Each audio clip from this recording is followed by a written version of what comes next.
Whoa, ladies and gentlemen, how are we all doing? Sorry, fashionably late. Well, I say fashionably, but probably not so much. How are we all doing, ladies and gents? We actually have a topic to cover today. A very interesting one, actually. So we're going to be talking about Predator 5. There is actually an update on Predator 5, a small update, but an update nonetheless. And then we're going to be talking about, obviously, this main topic here, which is in the thumbnail, it's in the title. Should Disney have the rights? All pertaining to the lawsuit. Yeah, so yeah, it's interesting. This is a very, very interesting topic. So if you're watching this after the fact, well, you missed it live. I live stream every Monday, Wednesday, and Friday, 9 p.m. GMT, and that's 4 p.m. Eastern Standard Time, because we are actually on the same time zones at this point in time. So this, like I said, we're just going to be talking Predator today, ladies and gents. I hope you're all well. Thank you for joining me on this lovely spring Friday. If you're new to these streams or you're not new to these streams, either or, you can jump into the conversation, get involved whenever by using the super chat function or just persevering with a question in the chat. We've also got members open as well, ladies and gents. I haven't actually been pushing that because I am going to be adjusting some little bits and pieces. I'm going to be giving you guys some emojis. You'll see in the chat right now, there's a whole bunch of people with special Mr. H reviews icons next to their names. That is members of the channel. So we do have memberships open. If you want to support the channel that little bit further, please do drop in with some memberships. And I've got to say it straight off the off, because actually someone said it here saying that they didn't know I had a second channel. I do have a second channel, ladies and gents. Please do check it out. In fact, all content begins on Monday on that channel. I've had some content on there for a while, but we had to take a hiatus because of COVID in the UK. We've been locked down. So you'll see it just in the chat right now. And again, it's actually linked in the description box. Let me remove this thing. There you go. It's me. You can see me instead. So I hope we're all well. Let's talk. Predator 5 is happening. I've been doing updates on it periodically. I seem to be one of the only people talking about it, fascinatingly enough. Predator 5 it was happening until we get to the second part of this stream, which is, of course, to do with Disney. They're being sued, all of that good stuff. So the update with respect to Predator 5 and what Predator 5 is going under the sort of working title of Skulls, Comanche Warriors, woman, of course. Why wouldn't it be in this day and age? Teenager as well, tomboy, and because again, why wouldn't it be? And that shooting with Dan Trachtenberg, the guy of 10 Cloverfield Lane. So actually, that's the real positive part. Does know how to handle strong females. Did so very well with Mary Elizabeth Winstead in 10 Cloverfield Lane. Great film, very, very good. Again, most people think it shits the bed at the end. That's fine. But in terms of narratively holding, working with characters and things like that, did a really good job. So that's something which is happening. It got delayed a week. This is just a quick overview for those that don't know Predator 5 anyway. It got delayed a week. So it was going to be shooting May 31st in Calgary. It's now shooting just a little bit later now. But it's still going ahead that we know about. And we're going to get to that in a second. So hopefully that gets everyone caught up with respect to Predator. Now, again, Predator 5, anyway, if you want to jump into the chat, you want to get involved and ask a question, super chats. That will get my attention. It's a great way to support the channel as well. But we have an update on the back end of that, outside of the other things that I've already mentioned as well, because that's the key part here is, outside of the stuff I've just mentioned. And I've done a few videos on it already. The wrench is in the chat. Hopefully the moderators can pull those videos up. There were some other live streams and there were some dedicated videos, the plot details, first details, things like that. Hopefully my mods will be able to get them and chuck them in the chat, hopefully. But, ladies and gents, we have a mild update, which is pertaining to new Predator film Skulls, pre-production and filming updates. Now, the ones I was asking the mods to go and grab are very specific to do with character breakdowns and plot details and things like that. This stuff is just a general overview, so hopefully you can get caught up with the other stuff there. So this is an article over on avpgalaxy.net. Great website, fantastic website, good friends of the channel. I've worked with them before, and please do head on over to their website. Great source. They just sort of, collate everything and chuck it out there. So first and foremost, we've learned once again through local 212 chapter of the International Alliance of Theatrical Stage Employees that the first day of filming for Skulls has actually been pushed out 1 week. Now, that's nothing to be concerned about yet. And again, I will keep saying yet, because we've got to touch on the later part of this stream with respect to the rights issues. So you'll hear me saying yet a lot. So it's been pushed out. Nothing to be concerned yet. Originally slated to commence the 31st of May. Now it's going to be beginning the 7th of June and then finish the 20th of August. June, July, August, 3-month turnaround. That's about average for a movie. A feature film, 3-month turnaround is actually about average. And you can see it, Skulls. Now, Skulls is what Dan Trachtenberg's Predator 5 project has been going by the name of. So now they do say, regardless of the 1-week delay, Dan Trachtenberg and team appear to be hard at work preparing for this new Predator film's production. They've basically been doing location scouting, and it looks great. So this is going to be the setting for the Comanche, because it's set way in the past, Comanche warriors. This as a setting for a Predator movie is stunning. I don't think anyone can argue with that. I mean, ladies and gents, stunning or not, yes or not, let's have a look. I'd love your opinion on this. I think I almost get Predators vibes with this. You know how they had the sort of desolate open plains on the sort of forest planet and stuff. It looks great. I think this is fantastic. I think this looks really, really good. You got Marcy D saying stunning. Yep. Stunning and brave from Joseph Pollard. Brilliant. The general census will be that it looks good. It does look good. It looks great. Great location, and shooting things on location is always awesome. So moving down, again, they've been out doing it more and more, sort of location scouting, just there on set, framing, photography, things like that. It looks good. It does look good. Nice areas to be working in. Now, here's a rough casting update. And this is where this is not bad as a casting update, but it's not confirmed, right? So this is who AVP Galaxy believe is going to be in the Predator costume, or at least in one of the Predator costumes, because we don't know yet, do we?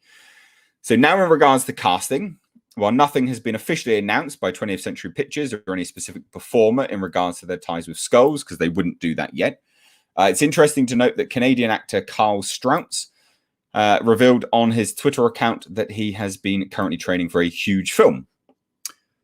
Again, the reason why is he was going to be playing one of the emissary predators in The Predator. His character was cut, obviously, because it was garbage. But he's the right build. He is the right build for a Predator. Now, that's actually positive, because we've had Studio ADI doing a lot of the Predator work, and I believe they're involved in this one. And Studio ADI they never get the faces right. The faces always look fucking horrendous. They're awful, and they've struggled to get the bodies right as well. So if you remember back in AVP, they had these big bodybuilder predators, and they're all stout and stocky and stuff like this. Bad, real bad. Now, I see some people going, well, who is Carl Strutz? He's literally just someone who does performing work like this. So he's nothing. He's a nobody essentially, but he's someone who would appear in the Predator costume. He was going to be in, or he was anyway, in the initial cut of The Predator as a Predator. So him saying training for a huge film right now on the 12th of April whilst literally everyone's doing location scouting, and we know that they're about to get ready to go and shoot in, well, now June, but was May. Logic would dictate, through a little bit of detectiveness, that it would be Carl Strutz.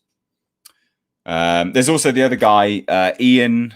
I can't remember his name. Ian. He played massive dude. Played the engineer in Prometheus, and also Predator in AVP Requiem, Wolf Predator. Can't remember his name. Ian something. So rough casting news, maybe unconfirmed at this point, but unconfirmed at this point. A lot of people are really confused about what's going on with this Predator costume that they've got down here. It was a cut roll from the Predator.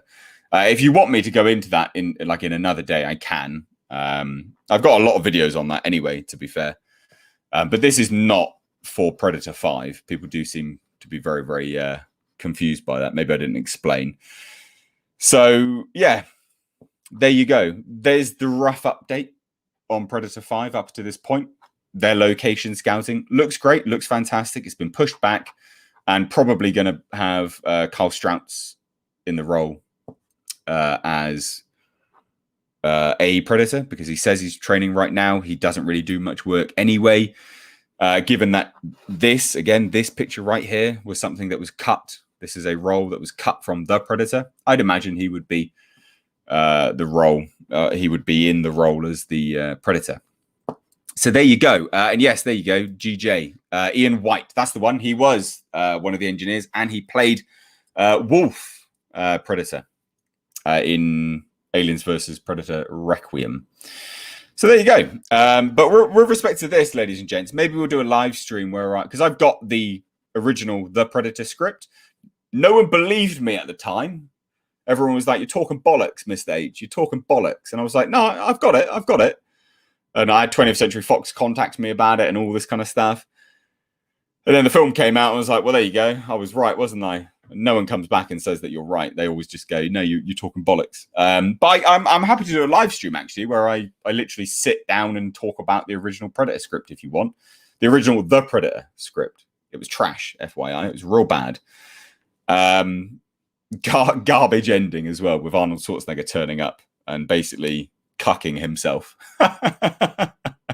So I can do that if you want. But there you go. There's the rough Predator 5 update. Does anyone have anything that they want to contribute to that? The chat seems very... I don't know. You're all sort of talking, but not sort of talking at the same time. Let's have a look. What's this? John Murphy says, I think it's funny that no one's acknowledging that the movie is going to be entirely in subtitles since it supposedly takes place before English settlers came to America. So many people will bitch. No, it probably won't, actually, in fairness. They will literally just do what most people do. They'll say, like, there's ways around that easily. You just have them talk, and they would just talk in English. But to the outside of the conversation, you'd hear it as Comanche. That's a way of doing it. Quite easy, to be fair. Why don't we see overweight Youchers? Disney should be more body positive representation of predators. Well, they wouldn't be a very good hunter if they were fat, let's be honest. Predator 1987X became a YouTube channel member. Thank you so much. I think we've got some people saying that they would like me to do the Predator live stream script. I'll do that. That'll be a good times. Maybe we can do that next week. Yeah, let's do that next week, ladies and gents. So if you're watching this not live, leave a comment down below if you want me to talk about the Predator script live, because I think that'd be a good time. I've got to find it, actually, see if I've still got it. It might be one of those ones I deleted because it was so bad. Someone asked, what did 20th Century Fox say? They asked me to remove a bunch of videos talking about it, and I said no. And I contacted a lawyer and asked whether I had to do it. And they were like, well, no, you've not signed anything. So no, you don't have to do that. I was like, okay, thanks very much. So I never did. Why doesn't Stan Winston Studios do the Predators anymore? Because they don't get hired. They're not hired to do it. Don't ask me why. I don't know, but they're not asked to do it. So yeah. F the Predator shit ass film. Better chance making love to Cthulhu than that being a Predator film. Yeah. Yeah, I guess so. Well, we got Jared Osborne. Are they still doing the female Predator? I know I saw that somewhere. Might not be Predator 5. No, so the female Predator was what everyone got a hard on over because they thought that the ultimate Predator in The Predator was a female Predator. And I kept saying it's not. And then, but people just ran away with it. And I mean, it wasn't. So, yeah. No, this is not something which they've said for Predator 5. For Predator 5, they've literally just said it would be... for Predator 5, they haven't really revealed anything about the Predator, the titular Predator. They've just revealed that it would be a Comanche girl and her brother. That was it, basically. But thanks so much for the super chat, dude. I really appreciate that. At this point, you might as well stream daily. No, Monday, Wednesday, Friday is good for me. I wouldn't want to stream daily. I do have a life. And I do my second channel as well, ladies and gents, which if you're into cars, very interesting, old, rare Japanese cars, subscribe to that channel. Starting on Monday, we've got a brand new rebuild project. Yeah, I'd love to have you all over there. It'd be great. But only if you'd actually watch the content. But I would... Yeah, I'd be wary of judging the content that's on there now because the content that is going to be released as of Monday is much, much better. Much, much better.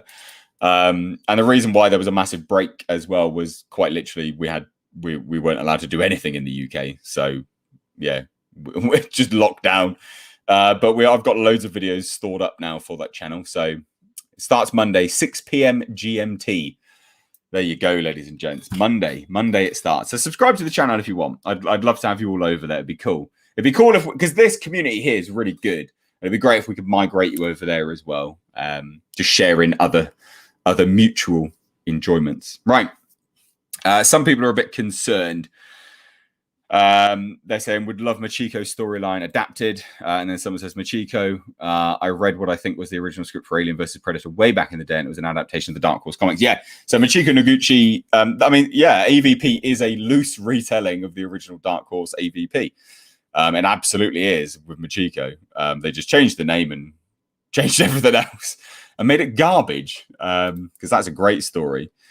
What's this? Do you think that the new movie could save the franchise under another director? No, not really. Dan Trachtenberg is a good director. He would be good. I think he will be good.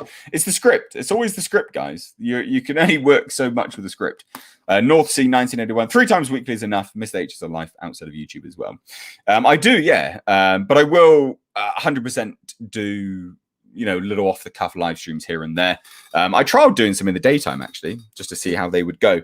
They weren't particularly great, but yeah, I'm happy to. Monday, Wednesday, Fridays is good, and you guys seem to be quite regular here, which is great as well. Right. So anyway, what's this? Don Pandemoniac says, I would love to see you revitalizing your interest in filmmaking. Well, so the second channel will have, I edit all the footage together on there. So there's like B-roll and car stuff and all this other kind of crap. It's not really filmmaking, but there's still something there anyway. Right. Anyway, so what do you guys think? Good, bad? Predator 5, you looking forward to it? Let me know. Again, the wrenches in the chat would have dropped in the character breakdown videos. If you've missed them, check them out. All right. The wrenches, we'll chuck them in the chat. Because that's the character breakdown is what's the concerning element of this. It's the character breakdown stuff. That is the concerning things. It's not everything else. Dan Trachtenberg, things like that. All of that's all right. It's the character breakdowns. It's the fact that the female warrior is called Ki, which literally means no, because she's rebellious. It's like, come on. These elements, it's like what a 5-year-old made up. It's just nonsense. It really is nonsense. And it's just one of those things you roll your eyes and go, of course. Why wouldn't it be? Why wouldn't she be a rebellious tomboy? Of course she would in modern day, because women just can't be, feminine anymore. Whatever. P-Wing says, oh, yeah, no, you sent one email and you said another one was on the way. No, I appreciate that. Thank you. Just tweaking some details. No, I appreciate that. Thank you very much. Yeah, no worries, dude. No worries. I didn't reply out of rudeness. I just didn't think there was much to reply to, I guess. I was like, I acknowledged it, but I didn't want to be like, yeah, no, cool. Like, because I think that's a bit lame, but maybe I should have done now, I guess. Sorry if you thought I was rude. I wasn't being rude. There you go. Right. Anyway, so Steve Johnson says, do you think Disney will keep milking the franchise one bad movie after the next? No, I don't think that they will. I don't think they'll be able to. It's money, isn't it? At the end of the day, they're a business. I don't think that's the way forward at all. The moment the moment Alien Covenant bombed, because it was a bomb for Fox, they put everything on hold, and I'd imagine Disney would be much the same. Marshmallow, morbid curiosity for Predator 5. On the other hand, looking forward to the member call-ins. Also, I hope Disney lose the lawsuit. Yeah, so if you didn't know, ladies and gents, we have member call-ins here on a Friday. So we'll cover our sort of topic, answer some normal questions and things like that. And then we get live viewer call-ins, which is open to members of the channel. It's literally live, unscripted, no idea what people are going to say. They get 2 questions and then they bugger off. So yeah. I think I saw a fan video of a Predator in medieval times. Yeah, Predator Dark Ages. It's great. Yeah, that's great, Royston. Yeah. A lot of people have seen that. It's a very popular one as well. It's a very, very popular one. Bo Weeb. I never know how to say your name. Mr. H, would you like a movie with an anti-hero like Yautja that is a protagonist on it, on the style of Concrete Jungle and AVP Predator campaigns? Yeah, I'd like that. I think that'd be interesting. You need to flip it around. Like, you can't... The thing is, like, now we know that it's a Comanche warrior. It's a young girl. We know she's going to win at the end. Of course, the Predator's not going to rip her spine out, is he? Let's be honest, because you'll get done for being, I don't know, misogynistic or some crap like that. And that's boring. Like, I'm bored with that. Like, I'm sick of the Predators always dying. They constantly give us different, more advanced Predators, and then they always die. And I'm like, well, come on. Like, come on. Like, give us a Predator that's actually going to win at the end. This is nonsense. Like, it's absolute nonsense. So I would like him to completely flip it on its head. Flip it on its head. Have at least one of them win. Just have one of them win, for God's sake. You have to. You can't keep redoing the same format, and it's a tired format. It's not the way to revitalize a franchise. And it's the same with Alien as well. Like, Alien's been the same for ages. They just keep remaking the same bloody film. Like, fuck me. Revitalize it. Go away from that format, that same first, second, and third act. It's just trash. Well, first, second, and third act. It's just trash. Absolute trash. We need the Predator and Xenomorph to win in at least one film each. Yeah, you are right. Like, we do. F Disney. They deserve anything with their agenda pushing Y and BS.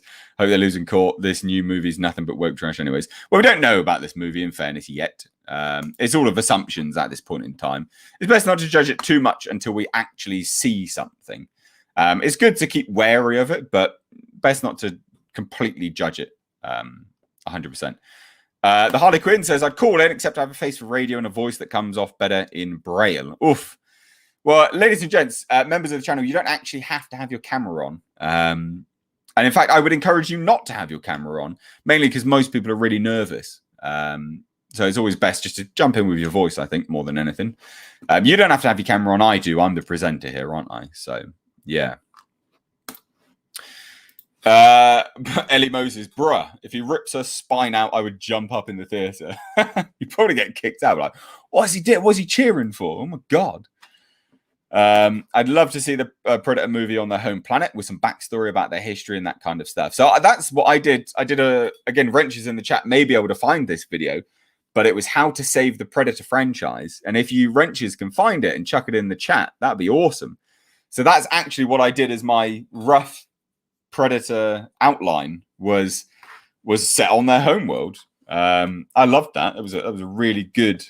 People really liked it, and I liked writing it out as well. Hey, brother, just joined. It's okay to talk on GVK spoil.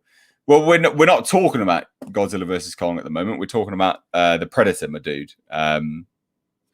So I mean, you can, but I don't think people would be that receptive to it in the chat because we're talking about something else. To be fair, my dude. The topic is firmly Predator stuff at this point in time. But yeah, I mean, if people want to do it, absolutely. Any opinion on what will happen to the Predator Hunting Grounds video game if it wasn't answered already? Missage reviews. I don't know. I'd imagine it would just keep going, to be fair.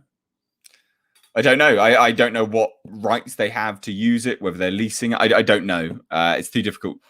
It crosses over into rights and licensing. So I don't know what deal that they have, but it should just continue unless it reverts to someone else or whatever. I honestly don't know. Yeah, I've got no idea. Absolutely no idea. So now, ladies and gents, let's get to the other topic. And AVP Galaxy have done a very good write-up of this, which is actually courtesy of the Hollywood Reporter, which I did my earlier video on, which is the Predator lawsuit, right? Jim and John Thomas, the writers of the original movie, are suing Disney. Now, I honestly, I could not stress enough in today's video how monumental this is, because it is that's big. That's huge that they are doing that. And it's huge for a few reasons, right? Because if no one's aware, Disney are the reasons why we have this weird copyright law at the moment with the public domain stuff. And like when someone dies, it doesn't revert back. And Disney are the reason it's like that, because they didn't want to lose Mickey Mouse. So they they basically took it to court and they spent all the money on it and sort of justified, obviously, in a court of law. And they set legal precedent for copyright law, basically. However, and because like Disney have got, the Billy Big Bollocks with respect to all of this, the interesting element here is that Disney are going up against standardized copyright law, which has a legal precedent already. So unless they really pull something out their ass, it's not massively in their favor. And that's why like it's a big thing. It's a really big thing. It's not small. What's going on here is huge. Like, it is absolutely massive. So I'll give you a big overview again, just similar to what I did in my earlier video this morning. So we'll cover it again and then we'll talk about it because you can't stress it enough, honestly. So obviously AVP Galaxy opened with some, quotes from Predator. But anyway, so much is going on with Predator right now. The 5th film in the movie franchise titled Skulls is slated to go into production this June. The first Predator ongoing Marvel comic series in history is slated to begin this November.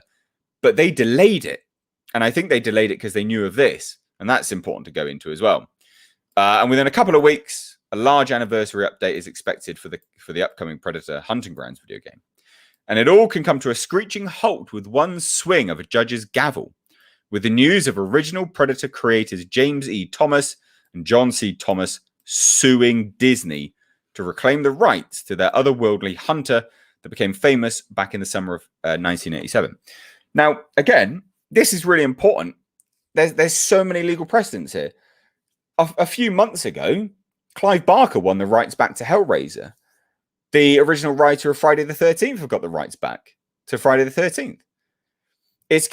I cannot see. I cannot see Disney winning this. I mean, I can as well, but I would see them winning it through nefarious means. We've got some super chats. Let's just cover them real quick. Martin Stallard says, or asks, should I say, who would win, Judge Dredd or Predator? Well, we've actually seen that. I've done a video on it, in fact. And well, Judge Dredd. But a Predator, maybe technically, I guess. I don't know. I got my $200. I got my $200 baby team Goji all the way. Such a good time to be a Godzilla fan. This is for you, my brother, and this is for Jasper. Get that good doggo some treats. Godzilla all the way. Baby Big D swinging. Oh my god, brilliant. That's awesome, dude. Appreciate it. Absolutely appreciate it. Thank you so much. a brief break from Predator to talk about Godzilla. Thank you. I'm glad you enjoyed it. Anyway, clearly you enjoyed it, so that's good to see. I'm glad you're one of the ones that enjoyed it. That's the main thing. It's always good to see when people are happy with with a franchise that they like. I got accused of being taking Chinese money earlier on a video. They were like, how does that legendary studio and Chinese money taste, or something like this? I was like, because I like Disney. Like, shut up, you slag. Fucking idiot. Anyway, so we get back to the Predator here. So this is huge. Like, this is genuinely very, very big, right? Because again, there's a lot of legal precedent here, and it's interesting because what Disney are doing is snapping back under something which is pertaining to like a book copyright. It's like, what are you doing? That's what? No, so strange. So first reported by the Hollywood Reporter, the Thomas brothers are seeking to reclaim Predator under copyright law's termination provision, which permits creators to regain ownership of properties they have created after 35 years. Very standard. Like, it's standard. And again, that's what Clive Barker used, as far as I'm aware. I'm fairly certain that's what happened. And he won. He won the rights back. And he was countersued as well, but he won the rights back. So there's legal precedent. And the Thomas Brothers legal counsel is claiming the effective termination date for Disney's rights over the property is this Saturday, April 17th. And they're suing to stop everything Disney has in the works. Which some people will say is bad, some people will say is good. This is a topic that we will cover in a few moments. I'll get your opinion of all of that as well. So the Thomas Brothers are legally represented by Mark Toberoff. Again, this is an individual who is representing the original Friday the 13th creator Victor Miller in a similar case that has sadly tied up that franchise in legal red tape for years, paralyzing content for fans, and is a case that is currently under appeal. Now, like I had a different opinion when it came to Clive Barker and Hellraiser. So the reason why I had a different opinion. So when Clive Barker was announced that he was suing for the rights back, I was like, this is bad. This is bad news.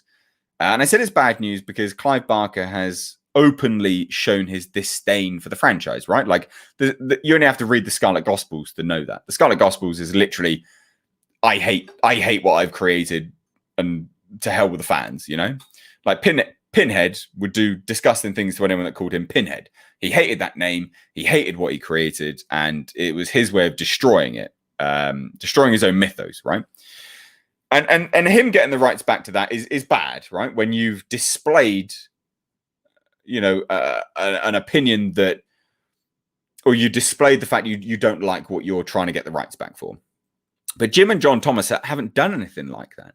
So my opinion here is like, right, well, it's the best of a bad situation, isn't it? You're looking at Disney making something, not so good.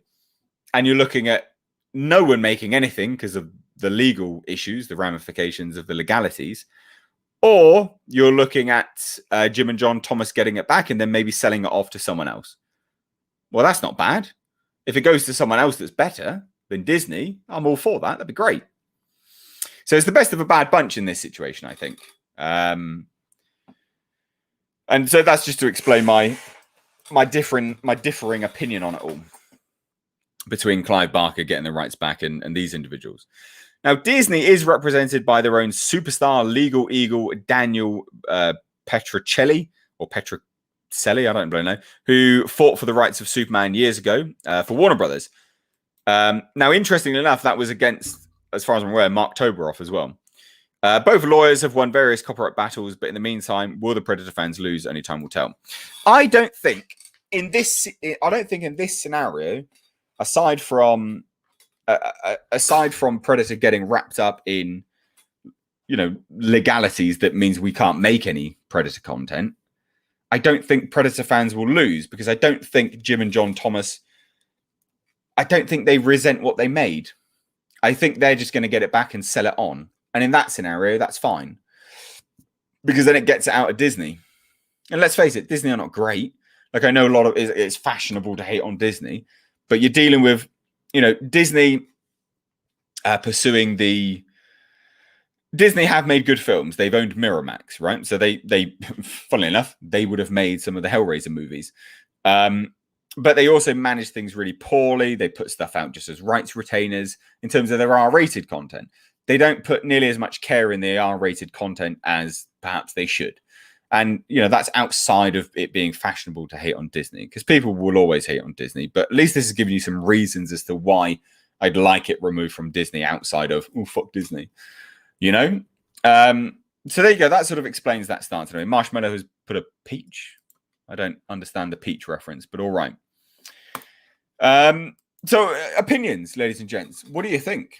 Give me your thoughts. Give me your thoughts, your feelings. Let me know down below. I actually have to look at this email because I was waiting for a refund from eBay.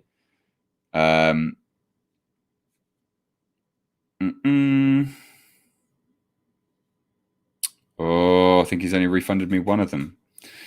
That's not cool. I now need to email him.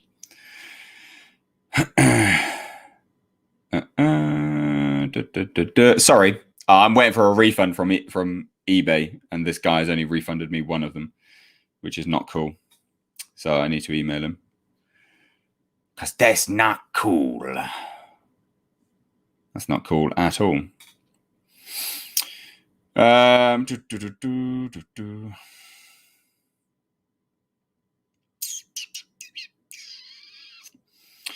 So what are all of your opinions on everything? Let me know. Let me know. What's the opinions on Predator 5 in general? What's your opinions on Jim and John Thomas getting it back? What's your opinions on the lawsuit? Members, if you want to save it for the chit chat, please do. Please do.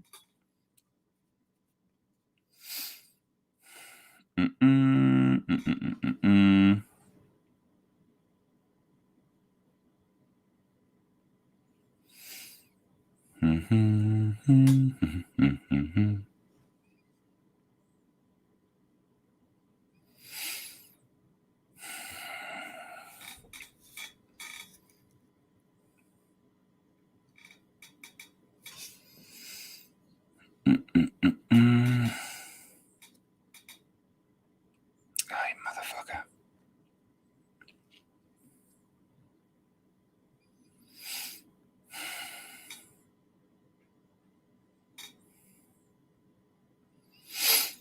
Ellie Moses says, morning, you plebe. If Disney lose, who would you like the rights to go to? Also, does it make a difference that Skulls was being made before the takeover?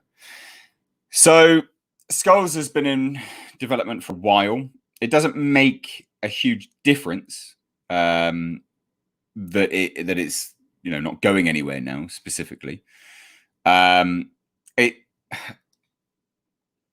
It would have been greenlit under other people. Maybe they would have got other financiers involved, but I can't imagine it would have. I can't imagine that would change too much. Basically, hi there. You've partially refunded me. You have both items. I should have my full refund.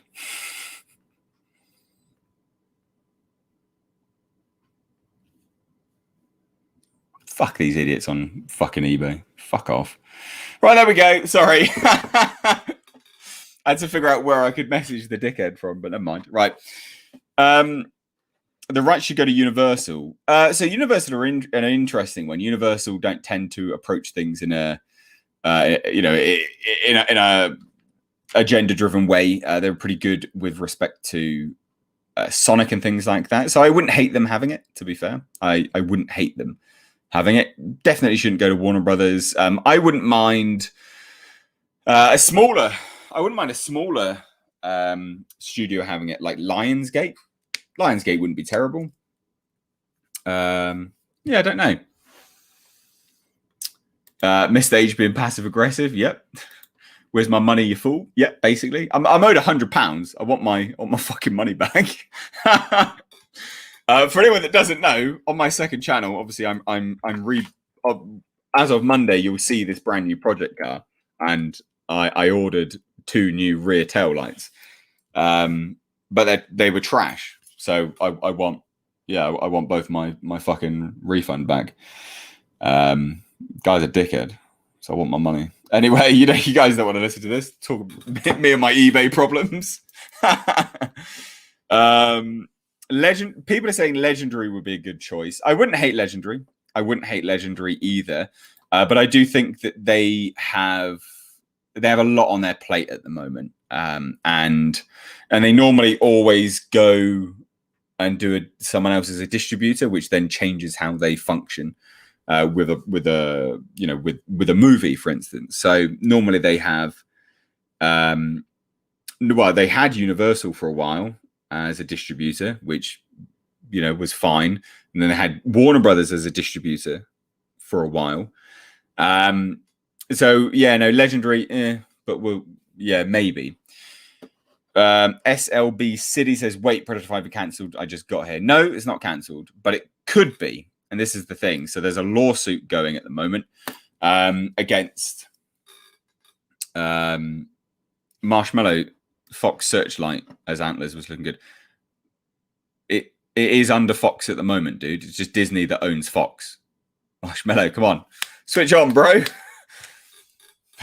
Disney owns Fox Searchlight. So yeah. Yeah, so it'll be interesting. It'll be interesting to see how it sort of pans out. It does seem that there's a lot of people that are not on board, obviously, with Disney and things like that. I get that. That's 100% understandable. I get that. I think ultimately, someone said don't give it a Blumhouse. Yeah, definitely don't give it a Blumhouse. Fuck Blumhouse.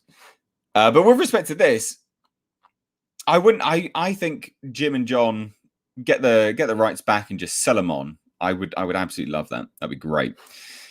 Switch 209 says, to answer the title question, F no, Disney need to go F themselves and F off. I hate what Disney has become, how hypocritical they are, and how much they take it up the ass from China. Wow. Tell me how you really feel, Switch. Tell me how you really feel. Yeah.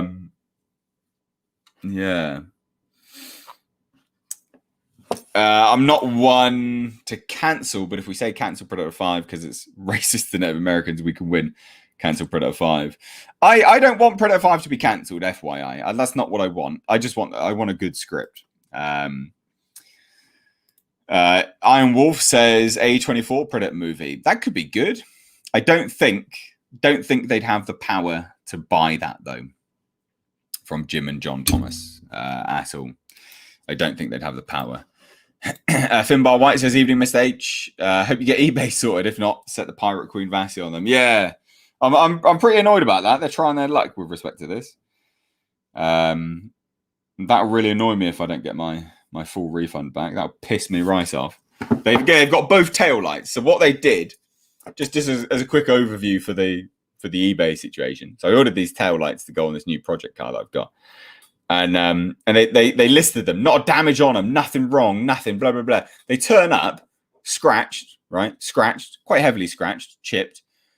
And it's just the lens. It's not even the actual tail light. There's no electronics, there's no bulbs, there's nothing. It's literally just the lens. And I'm like, this is just ridiculous. This is awful. So I was like, what? Like, I want my money back, obviously. So I set for a return. And then they gave me 2 postage labels each, but they sent it as one box. So I just sent it as one box. But obviously on the system, it's only registered as one has gone back. So they've gone, oh, I'm going to try and just refund you that one. It's like, no, mate, you've got both. Fucking refund me my money. Anyway, what is your take on the Thomas brothers? And do you think they want their rights back because their intentions are evil or good? Will they keep on doing movies or not? Well, they're just screenwriters. I just think they want a payday. And in this situation, I think that's fine. Like getting the rights back to then ship it off elsewhere. I mean, it takes it away from Disney. Like some people would say it's hypocritical with respect to my stance on Clive Barker, but it's not. Clive Barker hates Hellraiser. He's actively displayed that. The Thomas brothers have never displayed that they hate Predator. So it's completely different, you know? I'm happy for them to get it back and make a payday. Why? Who cares? Takes it away from Disney. That's fine. Like, I'm absolutely fine with that. Like, 100%. That is absolutely fine. Tom's here in the chat from Midnight Sage After Dark saying, I'm glad to see people taking advantage of the 35-year rule. Yeah, I think that's fine. Like there's certain scenarios in which it would not, I'm not happy with it, like certain scenarios. Like I said, with respect to Clive Barker, I'm not happy with that because he's actively displayed he hates the franchise. So, that's someone who could have the potential just to sit on it and not sell it on. I'm happy for people to get it back and sell it on. Like, I don't care about that. That's fine. We've got Graubau. Only we get a Predator movie, hated the last one. Yeah. Oh, yeah, basically, only if we get a Predator movie. Yeah, I think we will. I don't think the Thomas brothers have ever said that they dislike anything or anything like that. They've been pretty firm on their stance. I think they've never indicated that they resent making Predator, basically. And I think that's what matters, That is, well, I'm pretty certain that's what matters, to be fair. Wander This World 97 says, I hate that the article used the word exploit. Shows where they stand on the issue. Yeah, so that was really interesting. Well, I think it was really interesting anyway. And I've actually got that. I've got the original article here. And I covered that in my opening video earlier today. And I was like, why are they using this wording? It's fucking so weird. Here you go. So this was the strangest thing. Their wording was so strange. Like the Thomas brothers are seeking to exploit copyright law. No, they're not. They're not looking to exploit anything. Hollywood Reporter, what are you doing, bro? All they're looking to do is follow actual law. It's the law. They're not looking to exploit the law. They are looking to just follow the law. So Hollywood Reporter is clearly sucking some Disney D, like absolutely. Like, I mean, you can tell a lot with how someone words things. Exploit copyright law's termination provision. They're not trying to exploit anything. This is literally the law. Like, what? It's crazy. It's absolutely mad. Like, I hated that. When I read that earlier, I was like, what are they doing? Like, what are you actually doing? Mental. But I mean, that says it all, doesn't it? Like, and would you expect any less from the Hollywood Reporter? Like, seriously, like I say, Hollywood Reporter clearly sucking some Disney D. Like, chowing down on it all. It's crazy. But they also go into a little bit more detail here about the legalities of it all. So they say, which allows authors to cancel transfers after waiting a period of time, 35 years for newer works, right? So they were literally in that law, in that time frame. And here's the interesting part, right? So Disney may face an obstacle, blah, blah, blah. According to the complaint, the effective termination date for their screenplay is April 17th, this Saturday. Jim and the Thomas brothers say they served termination notice back in 2016. And for 4.5 years heard no objection, which is actually it is a typical tactic of Disney. So does anyone remember Alan, is it Alan Dean Foster? I think that's the guy's name. The writer who's been doing a lot of the novelizations. He literally, Disney were not paying him. Disney were not paying him for anything, and he kept trying to go at it. He said, "Disney, you need to pay me my money. You owe me money. You owe me royalties," because they're publishing books that he wrote.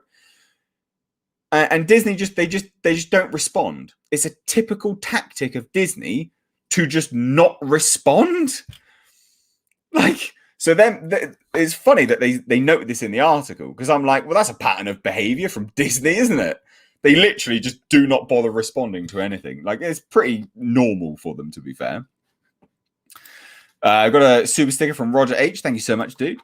And then it says, as stated in the complaint, then in early January, so after 4.5 years of hearing nothing, no objection of the filing, they wait until the absolute last minute, Disney does. And this is what they do again. They do it to the last minute because they can go, well, we can just delay. They're trying to get a counter, legal argument together. So they leave it to the very last minute and they go, that's it, let's go. We can procrastinate now. We can wrap this up in legalities. And to them, Disney are probably looking at it from the perspective of, well, we've got more money than them, so we can just keep this going as long as needs be. And I think that is what's probably going to happen here. So after 4.5 years of hearing nothing, Disney Defendants Counsel, so Disney contacted the Thomas Brothers Counsel unexpectedly, contesting the termination notice as supposedly untimely. Are you fucking insane? Like, what? Based on a theory that the 1986 grant of the screenplay underlying their Predator films allegedly qualified for the special delayed termination time window intended for book publication grants. How? So this is the argument that they spent, well, not 4.5 years, because Disney didn't have the rights for 4.5 years, but probably, when did it happen? What was it, like 2019 or something like that? They've probably been doing it for about 2.5 years. They've been trying to focus on this argument. And that's what they've gone. That's their argument, basically. It's like, oh, yeah, no, book. It's a book publication grant. No, it's not.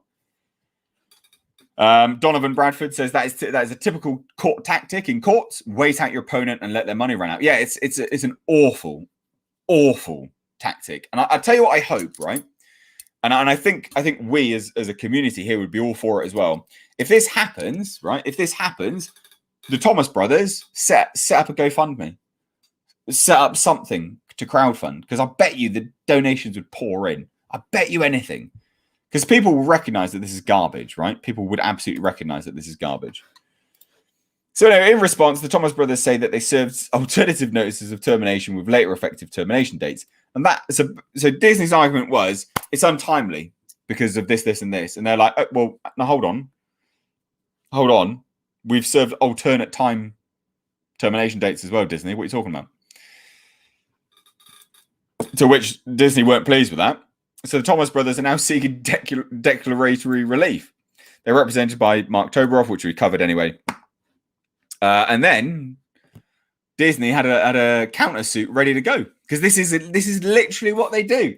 They do this. I fucking hate them for it.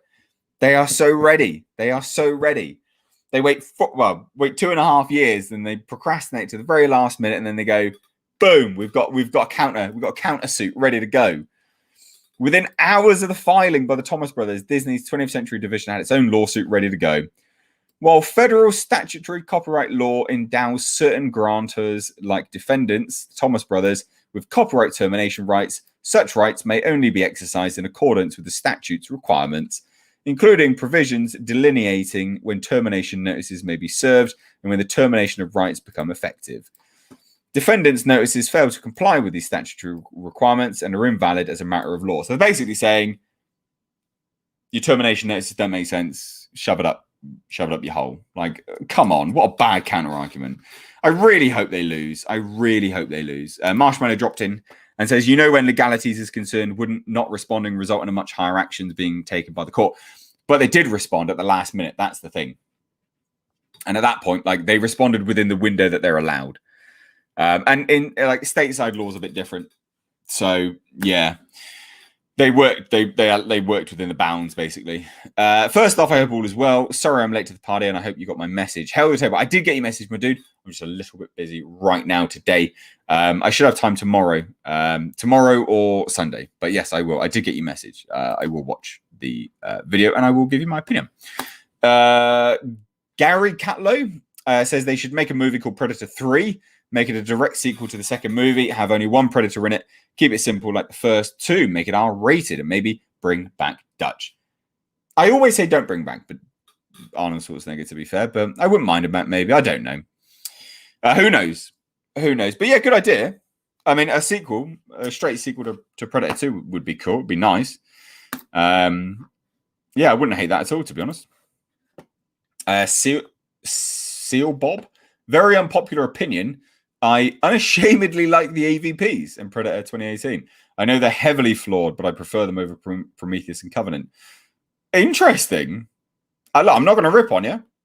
We all have our opinions. You know what they say. Opinions are like arseholes. Everyone has one. I'm not gonna rip on you, dude. I absolutely, if that's what you like, that's what you like. No one should be able to take that away from you at all.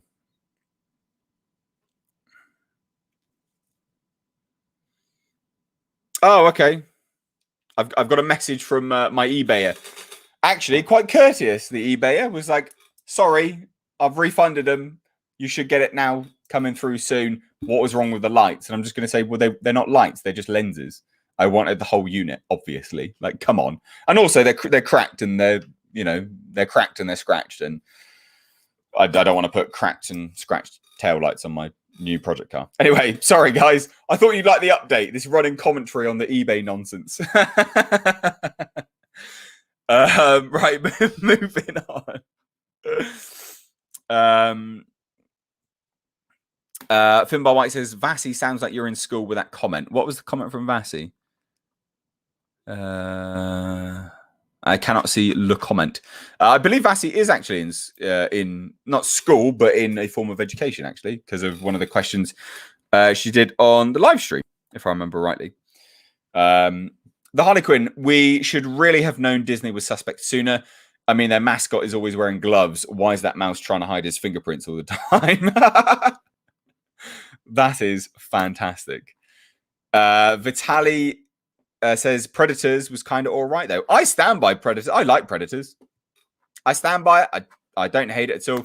Again, Wrench is in the chat. You can find my Predators review. Chuck it down in the chat if you want. I don't hate it. I actually don't hate it at all. John McKenna, I believe I got your email. I think. Yeah, I think. I don't know. I can't remember. The eBay nonsense is more compelling than the last Predator movie. Honestly, this bloody eBay nonsense. I just want my fucking refund. I want my refund for stuff. Come on. I'm not getting it through. That was sent quite a while ago. I'm gonna have to message him tomorrow, aren't I? I don't want to keep doing this live on a stream. I should have a stream eBay nonsense, or like just me talking about EA or whatever. Project 6 says, I would like to see a Predator that takes place in the medieval age, just like the fan-made movie Predator Dark Ages. Predator is hunting warriors and kings, where the Christians call the hunter demon. I'd like that. That'd be good. Or actually in the height of the actual Crusades, the Holy War, as it were. That'd be interesting. Both sides think that it's a demon sent from one another's god. That would be interesting, wouldn't it? And then maybe they come together and beat the... No, I don't want them to beat the Predator. And the Predator fucking rip their heads off.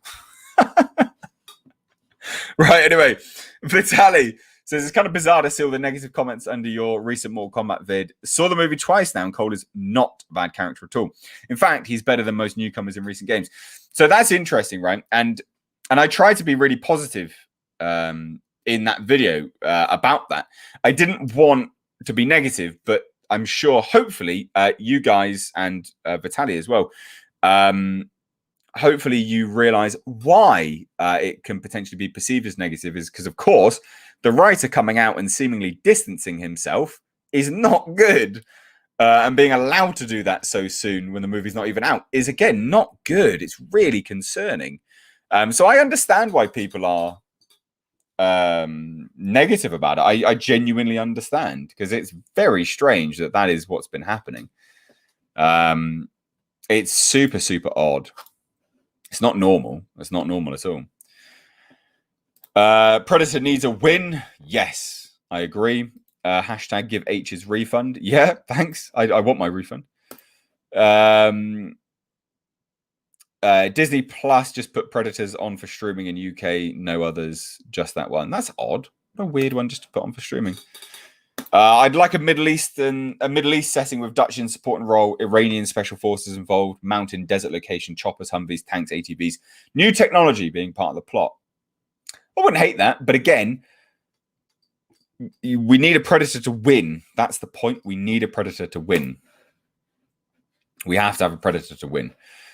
I'm still optimistic about Mortal Kombat. I'm glad you did that video. I didn't think you were negative. You were reporting what people had been saying. Yeah, well, again, it's just interesting, isn't it?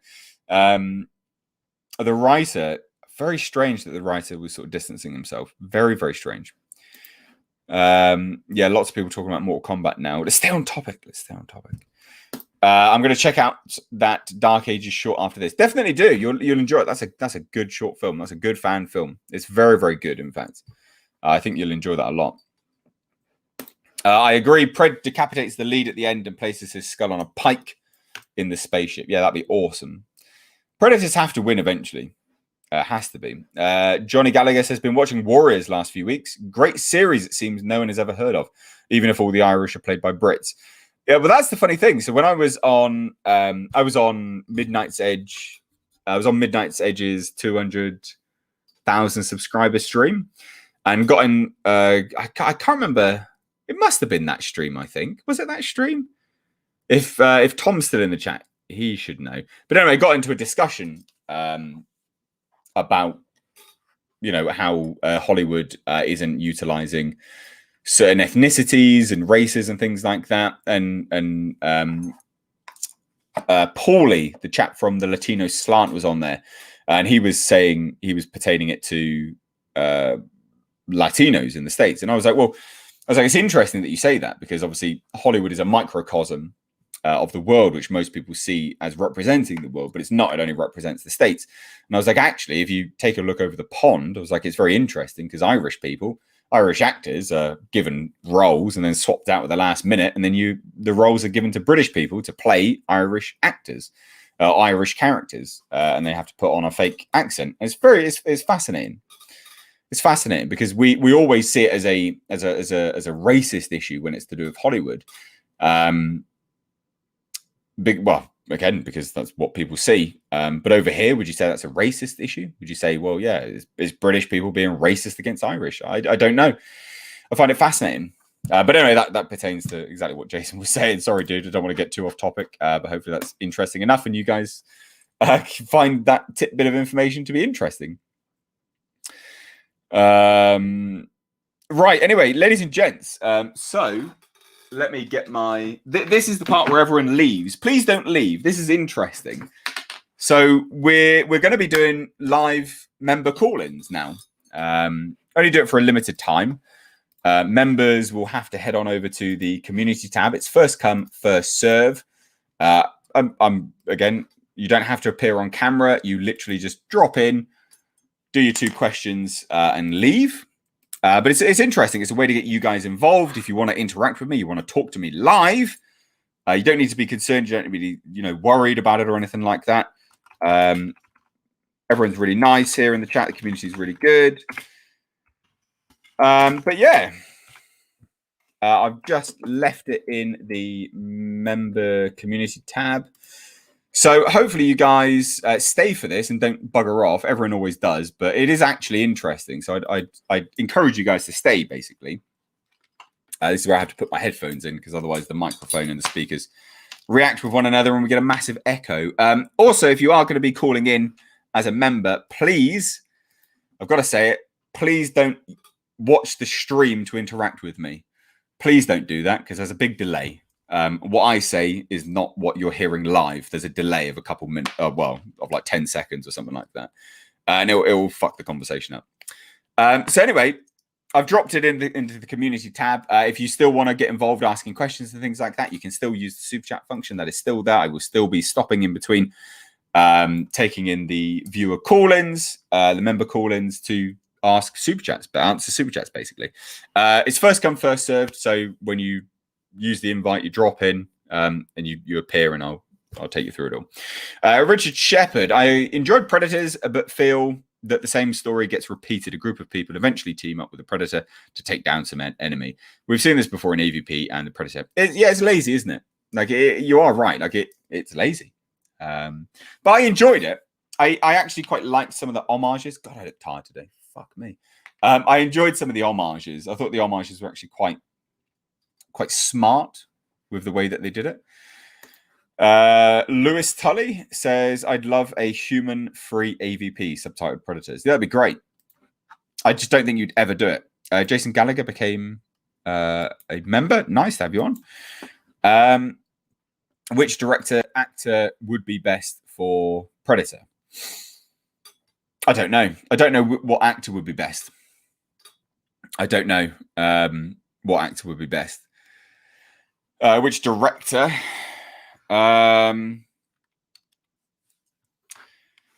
I wouldn't mind seeing. I think William Eubank would be good. He did Underwater. Underwater was pretty decent. I really enjoyed Underwater. I think William Eubank would be an out there pick, but I think he'd be good. Del Toro would be good. Mads Mikkelsen would be a good actor in a Predator film. I'd see a Mads Mikkelsen Predator film all fucking day. That'd be awesome. There you go, Mads Mikkelsen. And I would view him as someone who's smart, going technologically about it, or that'd be great. There you go. That'd be awesome. Anyway, there you go. Marshmallow is going to drop in now and ask his two quick questions, and then we'll shuffle on. How you doing? I'm good, thank you. How are you? I'm not too bad. Not too bad. I'm actually surprised that you were doing a stream today because I remember you saying that you weren't going to do a stream. No, I said I didn't know, but I would let people know. Okay, yeah. Okay, and I didn't let anyone know, so I'm doing it basically. Yeah. Okay. I've been banging on about this film for some time, but can you see that? I can. I no idea what it fucking says though. So okay, so it's called Karate Squad Scene. Right. It's a 1980s film. But I'd say I'd highly recommend you watch it. Oh, okay, so this is more of a recommendation to everyone then, yeah? Yeah, I highly recommend it. It's just basically, I think it's footage collected over a 20-year period, just condensed into one film, just showing like a snapshot of humanity. So it's just your microphone absolutely sucks today, dude. Sorry, man. Can you hear now? Well, I mean, I can hear you because I've turned my volume right up, but I don't think anyone else can. So that's the problem. Can you hear me now? Well, no, again, I can hear you, but no, I think other people are struggling to. If you turn your camera off and then you can put the microphone close to your face, that's what I would do. I'll just be holding my laptop like this. Right. Anyway. Right. So you're recommending this film, right? Okay. Yeah, I'm recommending this film. Yeah, I'm recommending it because I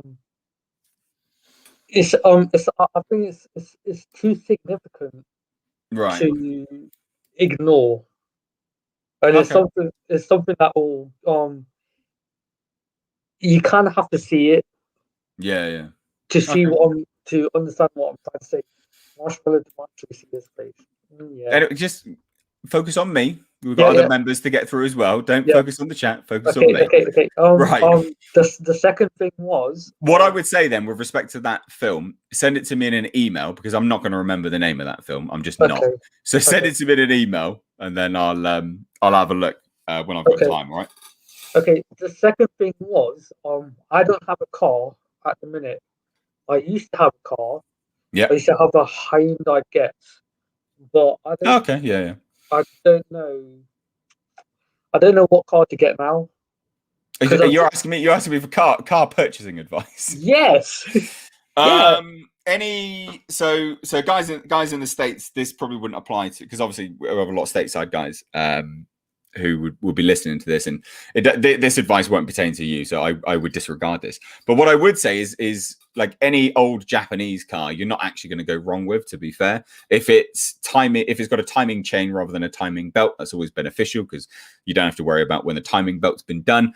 And not 9 times out of 10, a Japanese car, they just keep going. They just keep going and going and going. But you got to watch out for CVTs and automatics. If it's an automatic, make sure it's an actual automatic transmission with gears rather than a CVT.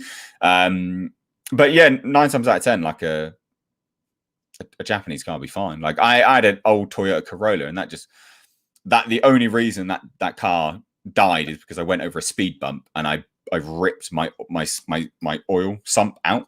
That's the only reason the car died, and that car just would keep going and going and going and going and going and going for eternity. So yeah, I just recommended an old Jap car, to be fair. Like they're fairly cheap. People don't really value them. Well, old ones they value now. They're going up in price, but Jap cars people never used to value that much. Because you can get like a German, again, the guys in the States, this doesn't pertain to you, but in the UK, BMWs, Mercedes, they're a dime a dozen. You get them on fucking 0% finance. They literally just flood the market with them. They're not special. They're here all the time, which is always a wonder why rappers like, oh yeah, my fucking Beamer. It's like, yeah, mate, like everyone's got one. It's not rare. It's not special. Like no one's impressed with your Beamer that everyone's got that rocks up down the fucking M4. Like, come on. Anyway, so yeah, I don't know. I mean, in fairness, probably talk about that more on a Patreon, Skype roundtable. To be fair, I just wanted to put say one last thing.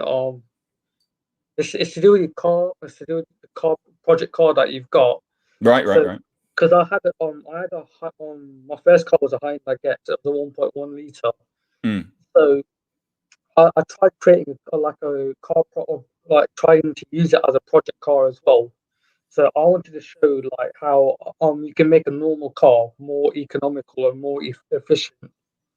Oh, you're asking the wrong person about efficiency. No, it's just I do not care. I'm all about power on cars. I'm just like I created like a plan to show how like it's possible to make a normal car more economical, more fuel efficient. And I had a plan, and my plan was to get rid of all the excess weight first. Like you don't need but but so people would say that for power as well, because they just strip it. Yeah, just strip it completely. I was like, yeah, you can do that. Yeah. And then just replace the wheels or the exhaust with like titanium or something. But it'd be too expensive to do it. There'd be no point, because then it becomes it becomes a false economy on finances. Because how much are you going to save monetarily wise on fuel versus the amount of money? Like titanium exhausts are piss expensive, mate. Thousands. So like how much would you save versus what the expenditure? Like it becomes a false economy at that point. It's not worth it. But yeah, we'll talk more about cars on the Skype hangout. I think that would be interesting. I have a short list of some. Know your budget. That's the thing. Get your budget ready, and then on the Skype, or the Patreon Skype hangout, or the roundtable thing, we'll once you know your budget, you have a look at it quite easily, actually. Okay. All right. Cool. All right. Appreciate it. Appreciate you dropping in. Thank you very much. Enjoy your Friday. Cheers, on you. Peace. We did have Vasi waiting to go. Where's she gone? She's disappeared. In fact, we'll go. Let me have a look.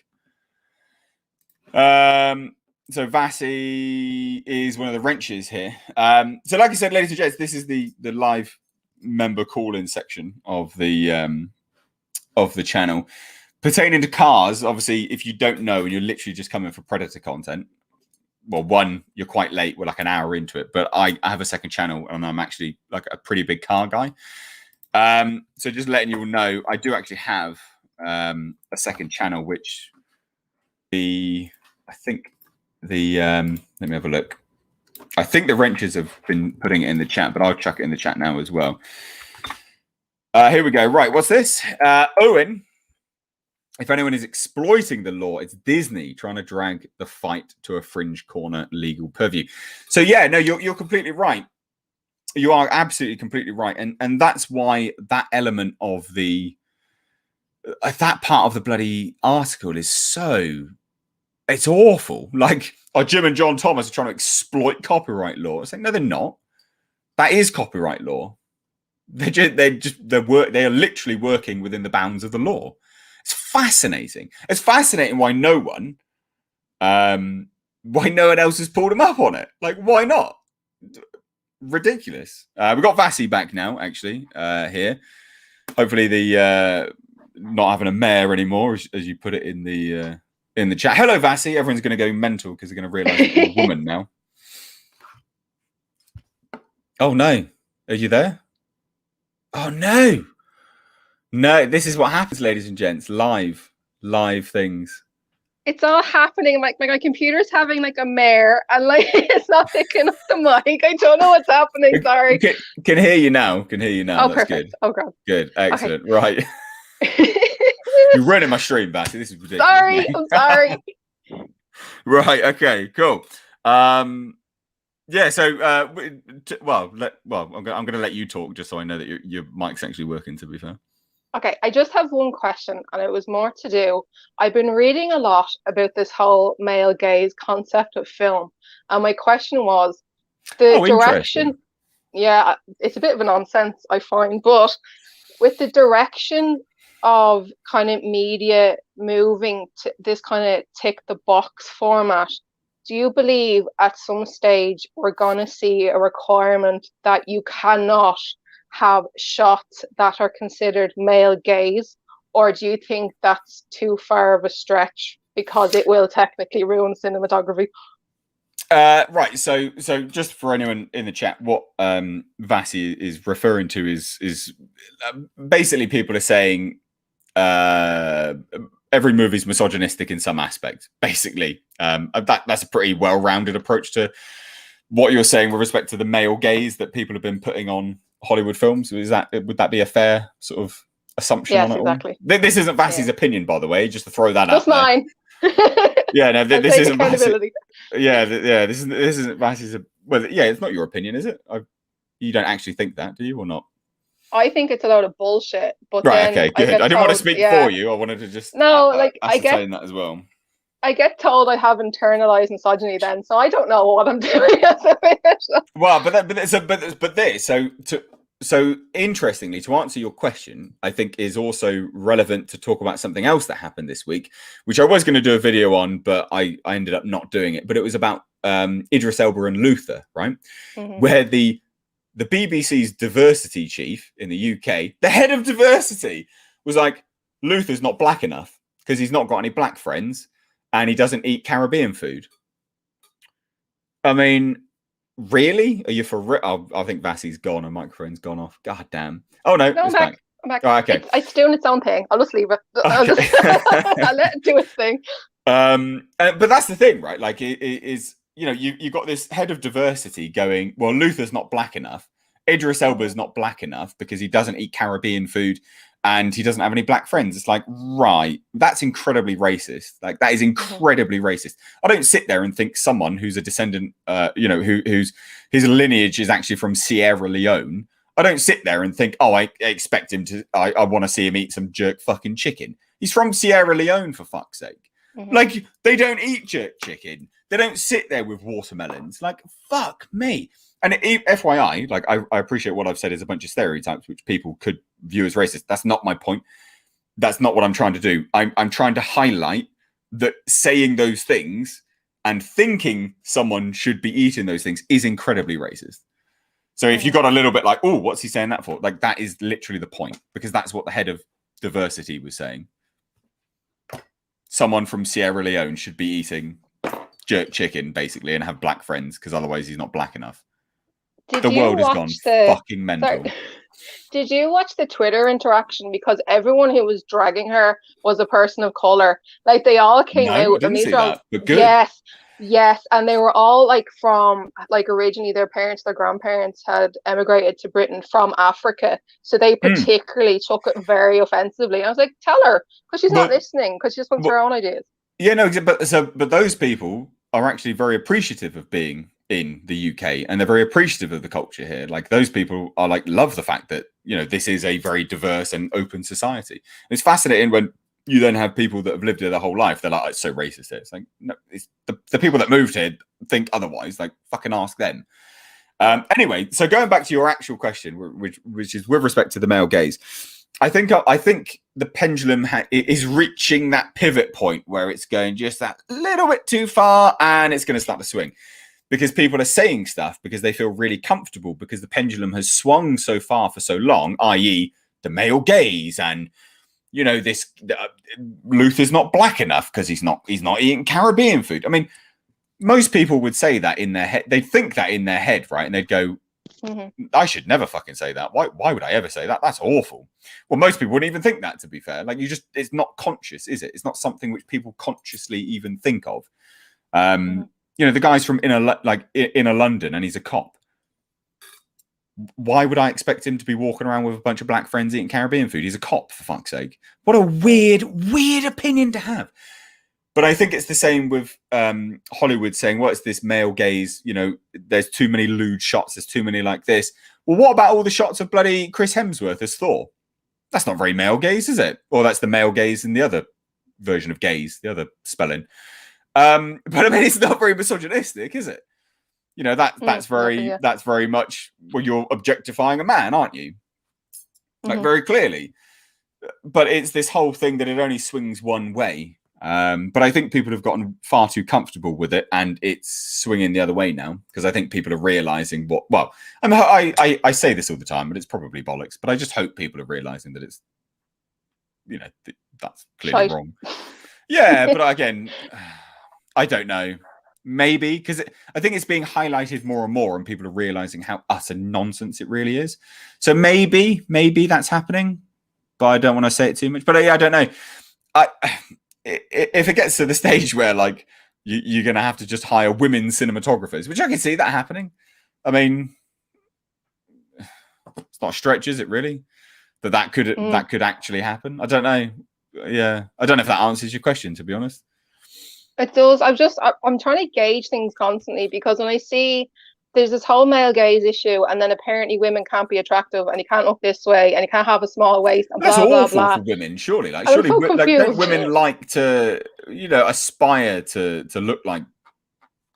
I don't know. Don't women, like me as a dude, like, you know, I'll look at a Jack guy on a film and I go, impressive, dude, like awesome. You know, that bit of motivation, you know, I'll get back in the, do you know what I mean? Like, is it not the same for women as well? Do you not get a bit of motivation from seeing someone that's highly attractive or a bit sexualized? I guess. I don't know. I think with just for example, with Zack Snyder's Justice League, when we had the Amazons, and there were so many different body types, and they're all muscular and strong women, and people were bitching like, oh, they're being like really sexualized. And I was like, they look amazing. They were athletes, like they were actually like, you know, Olympic athletes and things like that. Like it's, but this is the thing as well. Like it only swings one way in that argument, right? Because it's like a straight actor can't play a gay character, right? That's literally things that people have said. You know, a woman can't play a trans character now. And it's like, okay, but when the characters, it only applies when it fits in a certain box, because when it comes to something like you've just said, so Amazonians, right? The characters are very clearly like they're Amazonians, for God's sake, right? So they are what they are, but you can't have athletes playing. No, that's not body positive. Like, what? Come on. It's funny, isn't it? Nonsense. And then it's when Gina obviously had the incident when she got fired, everyone started calling her fat after weeks of saying, oh, she's a strong woman, and now she's fat. It's horrible, isn't it? It's awful. But this, you know, you can't. I expect these things nowadays. People are so quick to flip around. So yeah. Yeah, does that answer the... Does that answer? It does, thank you. Also, my computer is acting weird, so thank you for my question. I'll dip before this starts going down. No, appreciate you having you on. Anyway, again, this is going to shock everyone in the chat. They're like, oh my God, Vassie's a girl, Jesus. But hey, appreciate you dropping on. Cool, excellent. I think, yeah. See, literally gone. The microphone's gone. Take care, Vassie. I'm back. Bye. Bye. See ya. This is a nightmare. Bye. Bye. Right, just before we get John D in the stream, just got to answer some super chats here. So Pixel Pete says, on team coach to paintball tournament, hope Vassie is keeping everyone in order, and I'll be back next week sending my support. Have a great stream. Thank you so much, Pete, my dude. Nice to have you on, even though you are obviously, you know, journeying and things like that. Nice that you're still here. Marshmallow says the BBC British Broadcasting Channel is garbage at best and seriously damaging at worst, like all mainstream media. I completely agree, unequivocally. Ellie Moses says there is checklist now for the Oscars. It wouldn't surprise me, to be honest. Females froth over 4 being shirtless, but then complain about toxic masculinity. Yeah, exactly. It's just the double standards, isn't it? Really, that is always the case. Finbar White says Vassie asks interesting questions. And yeah, you're right. The British Broadcasting is so bad now, it'll eat itself up. Yeah, completely agree. It actually will do that. I'm surprised it hasn't already, to be fair. I mean, it pretty much has. We've got a brand new member, Luke Fremlin. Nice to have you in, dude. Cool. So all caught up with super chats and memberships. Now we've got John D. I shall invite you into the stream. How you doing? You all right? How's it going? I'm good. I'm good. Yeah. How are you? You're seeming much happier, and that's a good thing. Good. It's been a long week, but it's good that it's a Friday, so it's all good. It's all good. So I actually have two things. Oh my god! I know, it's amazing. Stop the presses. One of them is because you mentioned Mads Mikkelsen, and me and Vassy were having a conversation earlier on today, and she showed me this. But have you seen the trailer for Riders of Justice? No. What? It's a Dutch film with Mads Mikkelsen in it, who's got a massive beard and a bald head. It's joking, really? Yeah, there's a bombing on a train, which ends up killing his wife. Right. And then some guys come to him who basically go, "Yeah, we can find out who this is." Then he goes, like the trailer literally shows him go find the first person, kill them straight away, and they go, "You've killed people before, haven't you?" And it looks like the dad version of John Wick. Really? Yeah. Oh, it's all in Dutch, so it's subtitled. So as long as you're fine with that. Yeah, no, that's fine. Can you send this to me via an email? That'd be great. Yeah, I'll bounce it over. But yeah, it's Riders of Justice, and it, obviously in Dutch it's got a title that I really cannot pronounce. Okay. But yeah, brilliant. No, I'll check that out. That's awesome. I'm happy. Anything like that's good. So that's cool. But yeah, I thought it might be something that, not many people will watch and or review. So gives you a bit of content as well, whether it's good or bad. No, I'm all for reviewing things like that. To be fair, I've reviewed indie based movies as well quite often here on the channel that no one's ever heard of. So yeah, happy to do. Oh, in fact, someone has literally said, "Oh my god, I'm Dutch and never heard about this movie." So there you go. You're introducing even Dutch people to a movie now. It's because it's out this year. It's put out as it's out this year. I mean, obviously there are availableness of it elsewhere.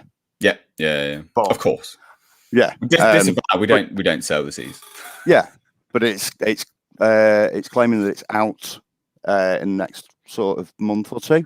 Okay, awesome. But it seems like it's going under the radar a little bit.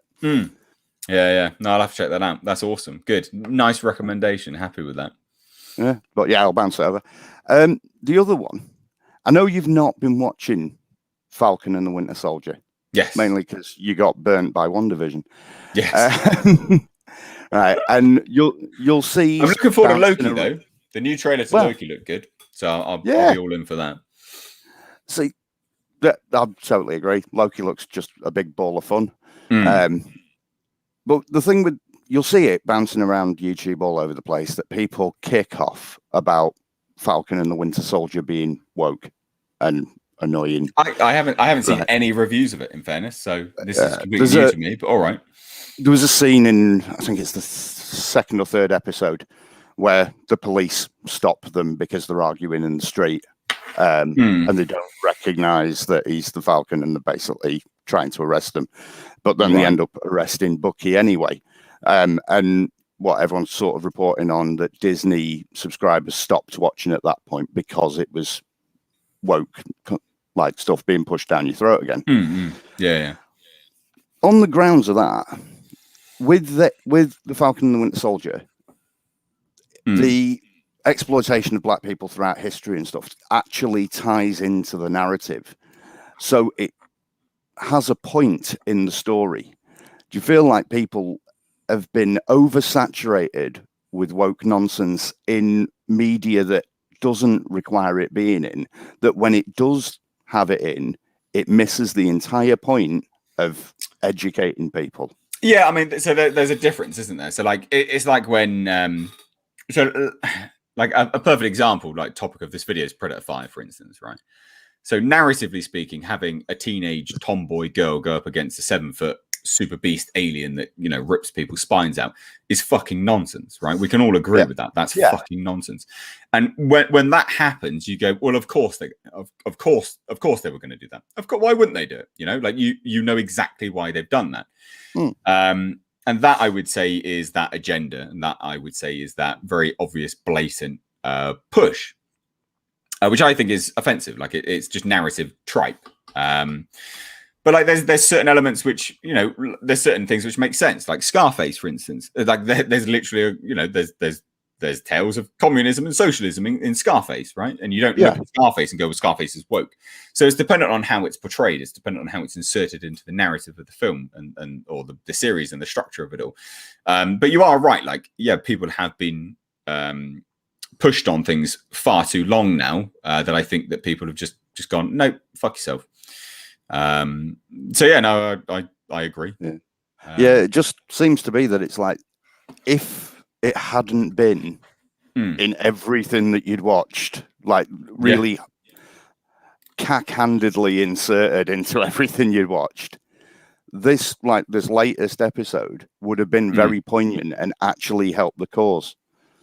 But because they're doing it to everything, it's that whole less is more argument. Well, exactly. It's just about doing it authentically. That's the point. It's authentic, isn't it? It's doing it authentically. No one has it, unless you are an actual bigot, no one has an issue with these things. Exactly. It's when it's authentic. Like it's and also the individuals that they're trying to represent, you know, you would think that they would have an issue with it as well when it's non-authentic. So yeah, like again, it goes back to the whole topic of Luther, for instance. You know, he's not black enough because he doesn't eat Caribbean food. Like, my God, like if I suddenly saw Luther, you know, the next series eating jerk chicken and, you know, palling around suddenly with a whole bunch of black people, I'd be like, what have they done? Like, it's not authentic. It's not the character. What have they done? It's just with nonsense. that, it all falls down to because she's a black woman, she's seen it through her particular lens. So she has black friends. She eats jerk chicken. Every black person must do that. That's like me saying, well, I'm a white guy, so every white guy must have a staffy dog. Yeah, That's but I mean, that exactly what again, happens. it's just racism. That is racism. Yeah. I don't even think the diversity chief is She is. She's black. Yeah. Oh, she's black, is she? But I mean that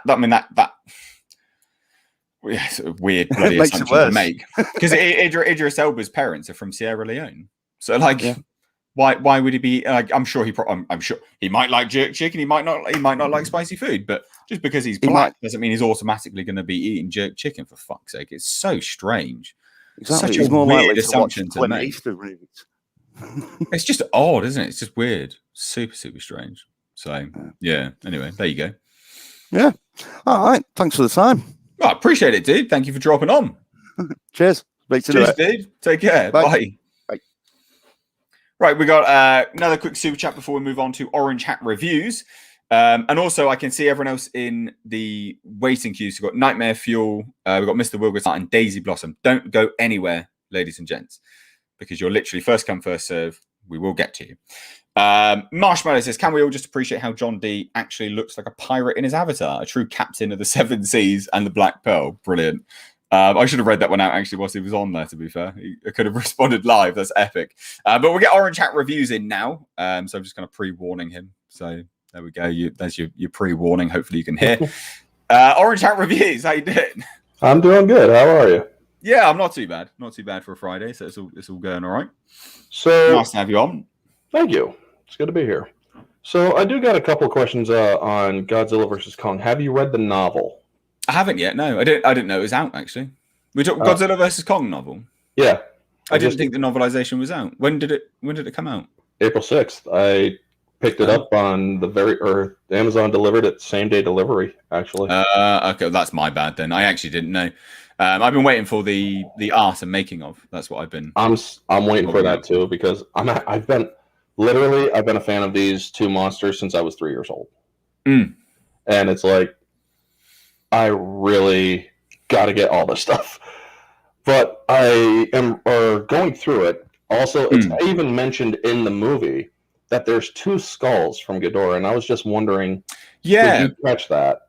I caught that, but I was wondering which one was which, because we only know of one. Exactly. And I was wondering where the other one was supposed to be from, because at the end, one gets blasted through. And then the other one... the other two were atomized from his first pulse, or second pulse. Yeah. Right, the final scene. So one gets chopped off in the ocean, right? And that's the one which is in the post-credit scene. Then right at the end, there's so in the final exchange with Ghidorah, I think there's one of the very end sequences is you can see the head moving, Yes. But then it's him eating it, isn't it? I swear it was him eating it. He's basically chomping it closer, and then he just uses another atomic blast to just so it should be gone. And it's so I don't know where the other ones come from then. And they literally put in small spoiler in the book. They're talking about the second skull multiple times. I'm like, where is the second skull? Yeah. See that I thought I was losing my mind because I was like, well, we know of one, like 100%. There was definitely one, but the others, I didn't think there was one. There couldn't have been, and they're basically the way that they're referencing it, even in the movie.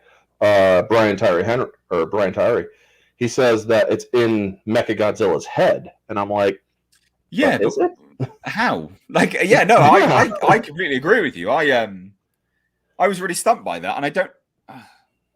I don't know whether I need to go back and watch King of the Monsters, to be honest. But I swear, because there's only one head that survived. But it's just, I was just wondering your take on it. And the second thing that I was going to ask is about Mortal Kombat. Did you see their latest behind the scenes thing? No, I've been avoiding the behind the scenes stuff. I remember that you said something about it. They're basically. It's like behind the combat sort of stuff, and it doesn't actually. Well, I think that was relatively old now. Was that like 2 weeks old or a week old? I think this one is more like a couple days old. It's a newer one, and they show a real epic shot of Cabal and his speed.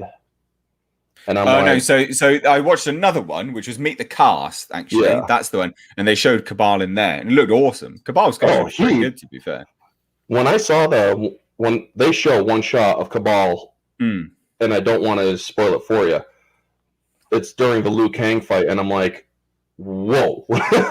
The way that he moves and how fast he moves, it's like they actually did it very well with the CGI. That's hopefully it comes out well then, because the reviews have been mixed to positive, but then there's things that the bloody writer's been saying, which has been a bit unfortunate. So we'll have to see how that goes. To be fair. But that's good. That's good. That's good to know. I've been avoiding it, just burying my head in the sand, trying to not watch stuff. But also going back to Godzilla versus Kong. Of course. I also recommend getting the official prequel graphic novels Dominion and Kingdom Kong. I've heard that. Yeah, no, I have heard that. I've heard Dominion's fantastic. I haven't heard much about. I just finished Dominion. I'm gonna do my review for it tomorrow morning, and as well as Kingdom Kong for later tomorrow. But I just finished Dominion, and I'm like, wow, it makes a lot more sense as to why he basically sends all the Titans off to go and slumber. Basically, it's like, go back to sleep, guys, chill out. It's also directly from his point of view. One of the things I really like is when it's from the monster's point of view. It's interesting, isn't it? Like it's just a perspective which you just don't get in a movie, really. So that's cool.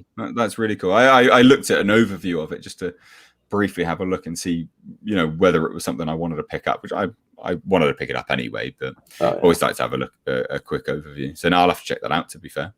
Yep, and just wanted your thoughts on those. But yeah, definitely get the book because they have a little bit of their point of views, Kong's and Godzilla's.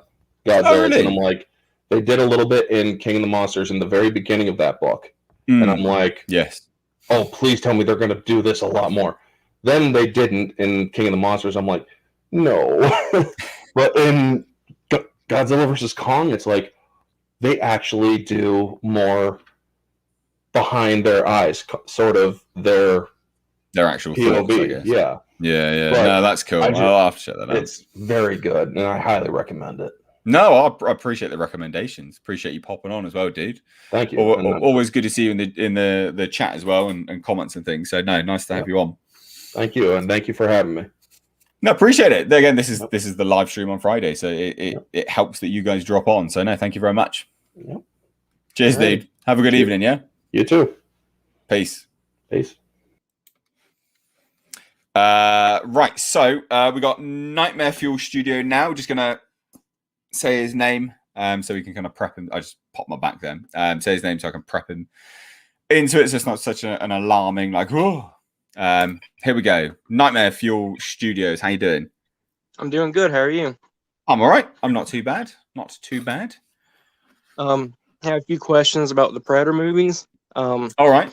Let's do it. I wonder, do you think the lawsuit's going to have a negative effect on the fans, like the Friday the 13th lawsuit had? Yeah, but yeah, very potentially. Well, no, sorry. In what way do you mean negative effect on the fans? In what way? Like, during the Friday the 13th lawsuit, a lot of merchandise just got put on hold for a while. Okay, so yeah, so that has the potential of happening here, basically. So that is the situation that has been initiated now, because there's 2 active lawsuits going ahead. So there's the lawsuit so what Jim and John Thomas have done was follow very standard copyright law. They filed termination notices, as they're supposed to under the 35-year provisions, and Disney procrastinated, and then literally at the last minute said, no, it's not good enough, and then forced Jim and John Thomas's hand to enter into a lawsuit, and then Disney have countersued. So at this point in time, unless there's some agreement that's made, nothing can be made right now, I don't think, because I don't know, but I think I'm not a legal expert, but following on from other things that have happened, I can't imagine it's going to go ahead just yet. So I would imagine that's basically where we're at this point in time. But the situation with the Friday the 13th, hopefully somewhat unique in sort of how long it's dragged on for. The thing is, with Disney obviously have a lot more money than Jim and John Thomas. So they have the potential to wait them out, longer, if needs be. But hopefully it doesn't come to that, and an agreement is made, or the courts just decide, well, no, it's the 35-year provisions, and there's legal precedent for this, which there is quite a few. We'll just side with the screenwriters. Yeah, because I remember when the Friday the 13th lawsuit happened. Like, I collect the NECA figures that they make, and they make both Friday the 13th and Predator. Predator's probably their biggest license they have. Yeah, Predator and Alien's huge for NECA. And when the Friday the 13th happened, like, the production on new figures just stopped. Like, they could re-release older figures they had made, but any new figures, they couldn't do anything new until this lawsuit is over. And we still haven't gotten a new Jason. Like, there's one that's supposed to come out, but it keeps getting delayed, and it's just now getting a new figure from Friday the 13th. Yeah, all merchandise basically gets put on hold, I think, because it's licensing. It's just whoever has the rights can license the merchandising out. So it's really unfortunate. Like, you sort of caught between a rock and a hard place with this one, is that, like, you still want things to be made, but I don't know. I prefer it not to be under Disney, and if this gives the screenwriters a chance to resell it onto a potentially a better fitted studio, I'm actually all for it. I mean, after what Disney did with Star Wars, can you blame them for wanting to get the rights back? No, well, exactly. That's the thing, isn't it? Like, they sold the rights to 20th Century Fox. I don't think they ever thought that the rights would be purchased by bloody Disney. So yeah, no, I mean, as much as it's crap that it would be delayed and things like that, or be put on hold. Yeah, no, I can kind of, I don't know. I don't hate the idea of if the end result is that they get it back and sell it to a better studio. I don't hate that outcome anyway. So it's sort of like small losses for a greater win in the long run, I guess, would be the sort of outlook I would give it. My second question is, if we're going to start getting Predator movies set in the past, what era would you like to see in a Predator movie? I'd like the Raphael Adolini. Is it? Yeah, Raphael Adolini. I think it was Raphael Adolini. The pirate. Yeah, I swear it was Raphael. Was it Raphael Adolini? It's off the top of my head. I'm tired on a Friday. It's nearly 11. Forgive me if it's wrong, but yeah, the Adolini. That I think, yeah, I'd like to see that. That would be cool. The Crusades would be cool. Anything where you can really play on things would be really, really cool. But what about you? What would you like? I'm obsessed with Vikings and Norse mythology. Oh, I'm even actual pagan, so I'm really into the Norse religion. and I would love to see Predators fighting Vikings. I think that would be amazing. Yeah, no, I completely agree. Yeah, that'd be badass. There's so many good settings that they could do, to be honest. So many good settings. But yeah, Vikings would be cool. Even World War II would be quite cool, I think. Be interesting. I think World War II, like the Great War, World War One, in the trenches and things like that. Awesome. There's so many things you could do. All right, that's all I had.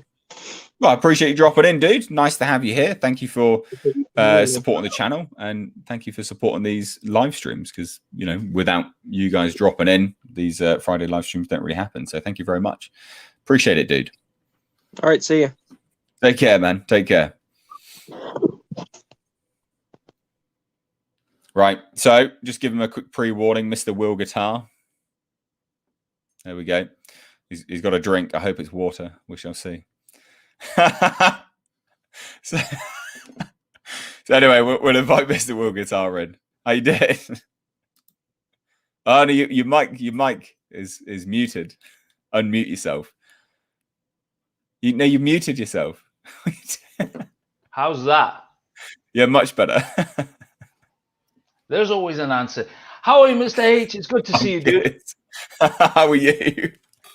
Yeah, I'm very good. I'm drinking water from a pint glass instead of that vast, unwieldy gallons of things I saw you drinking on that live stream.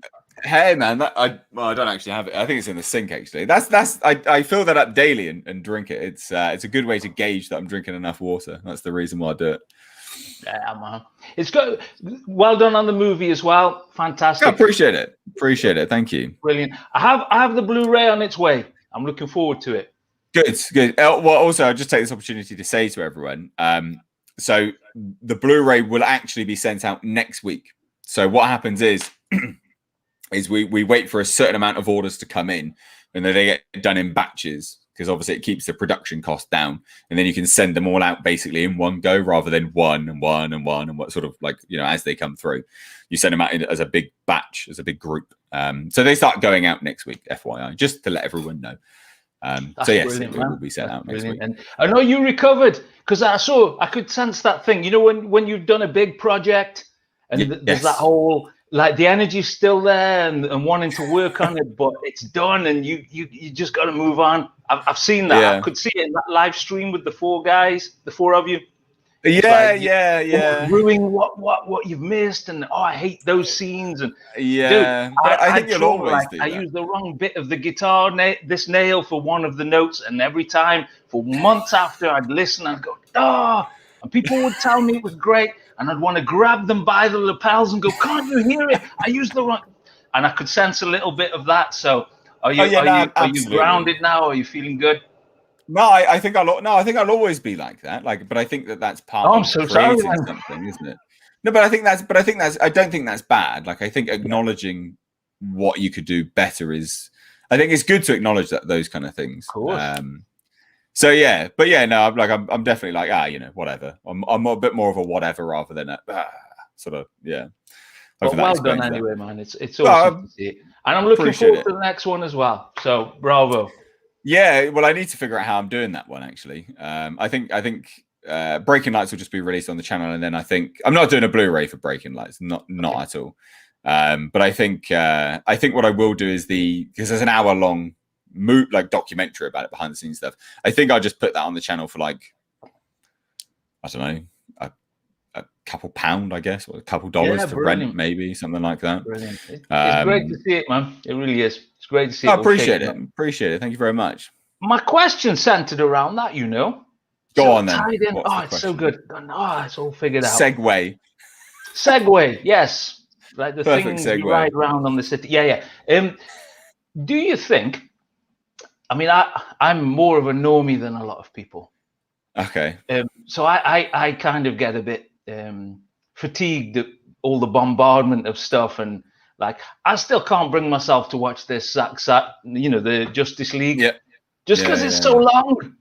I say, come on, just put the catheter in and sit there and take it. And it's no, man.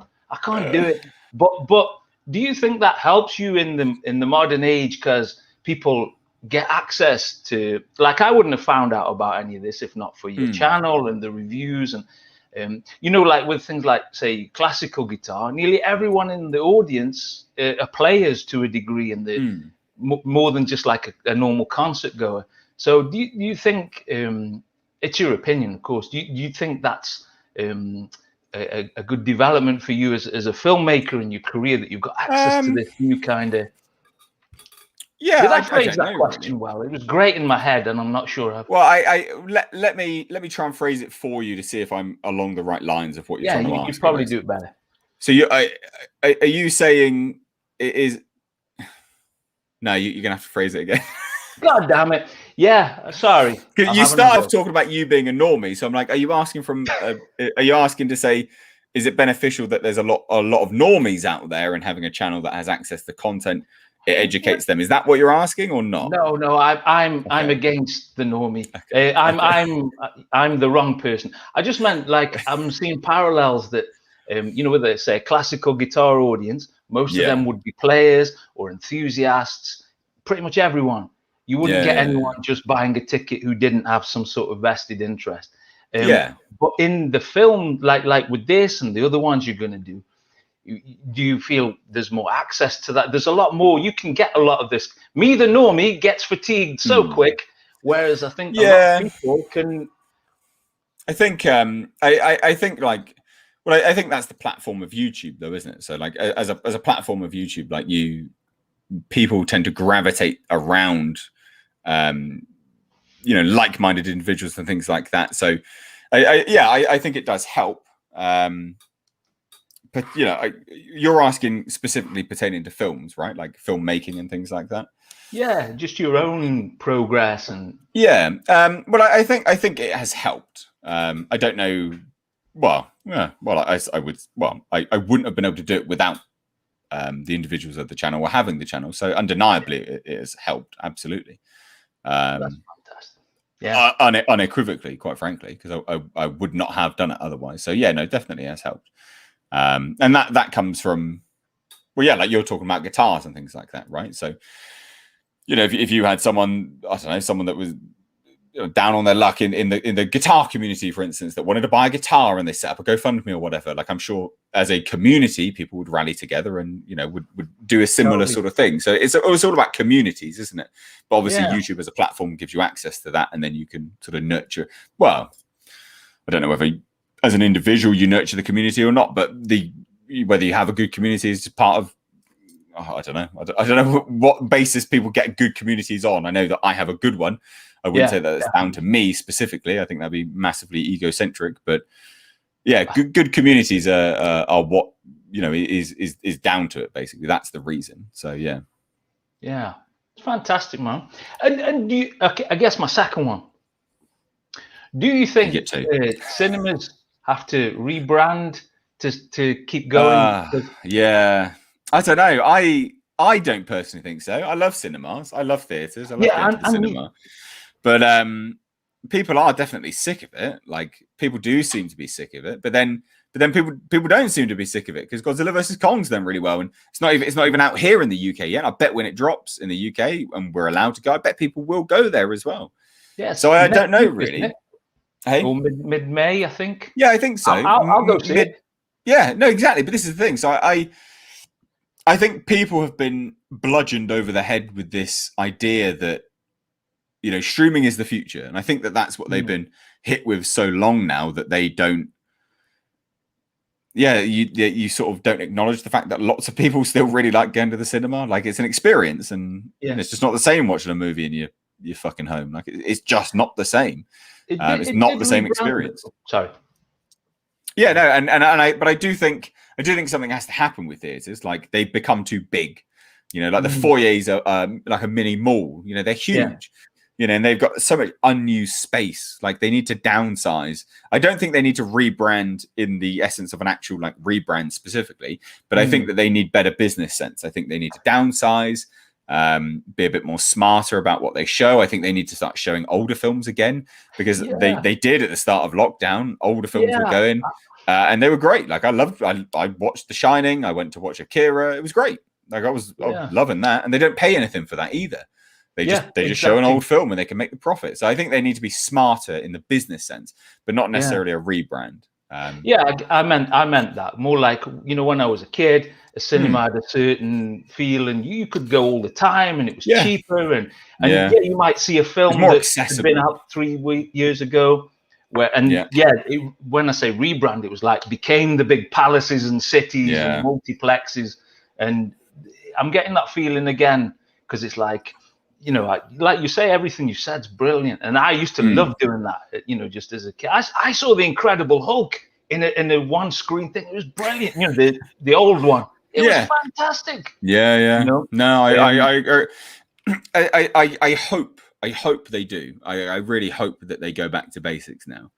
But I think like it's definitely sink or swim for theaters right now, because there's going to be so many that will just close down, and the franchises of the theater chain will have to shrink down as well, unless they do something drastic. So I hope that they change.